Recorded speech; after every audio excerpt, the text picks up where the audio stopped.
Hi అండి, చిలకడ దుంపలండి, sweet potato అంటారు.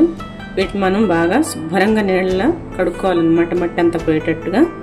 ఎలా ఉడకబెట్టుకోవాలో చూపిస్తానండి. చాలా చాలా బాగుంటాయి ఇలా ఉడకబెట్టుకుంటే.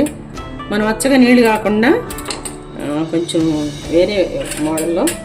ఇప్పుడు ఇవి శుభ్రంగా లేవండి, మనం ఎంత కడిగినా పోవట్లేదు. అందుకనే నేను ఇదంతా కూడా పీల్ చేసేస్తున్నాను.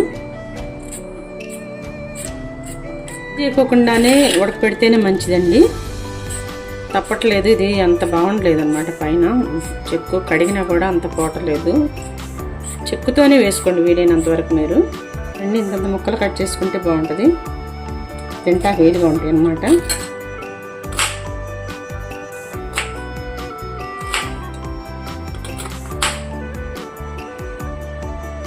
ఈ ముక్కలన్నీ కూడానండి ఇలా కట్ చేసుకొని మొత్తం గల చూడండి. ఒక 2 స్పూన్ నెయ్యి వేద్దాము. కొంచెం వాటర్ చిలకరిద్దామండి.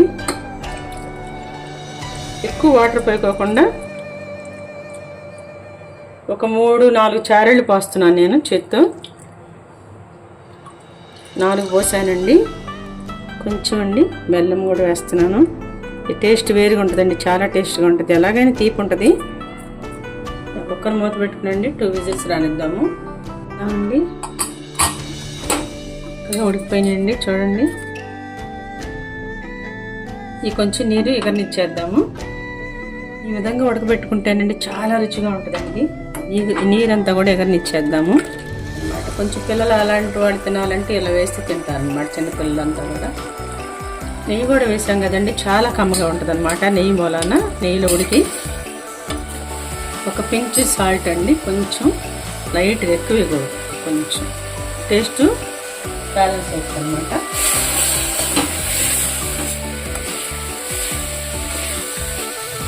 అయిపోయిందండి, వాటర్ ఎగిరిపోయింది, తీసేద్దాము. చూడండి ఇలా ఎంత బాగుందో చూడండి. పొటాటో అద్దరిపోయిందండి, ఎంత రుచిగా ఉందో అసలు ఇలా చేస్తే.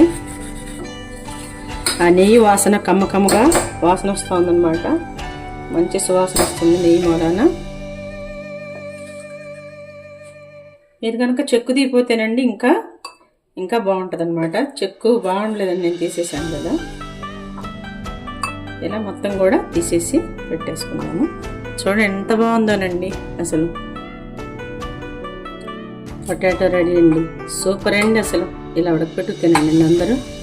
రుచి మాత్రం అదిరిపోయిందండి. ఆ నెయ్యి కొంచెం బెల్లం వేసాం కాబట్టి అసలు స్వీట్ పొటాటో లాగా లేదనమాట, ఏదో స్వీట్ తింటున్నట్టే ఉందన్నమాట. చాలా చాలా రుచిగా ఉంది.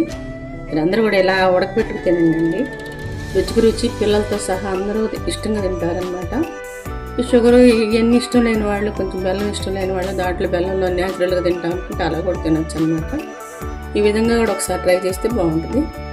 థ్యాంక్ యూ అండి. అందరికి షేర్ చేయండి, మీకు నచ్చినట్టు అందరూ కూడా తయారు చేసుకుని. Thank you. మీరందరూ కూడా ఈ పద్ధతిలో కనుక చేసుకు తిని నచ్చినట్టయితే అందరూ షేర్ చేయండి. మీకు నచ్చితే కామెంట్స్ పెట్టండి. థ్యాంక్ యూ అండి.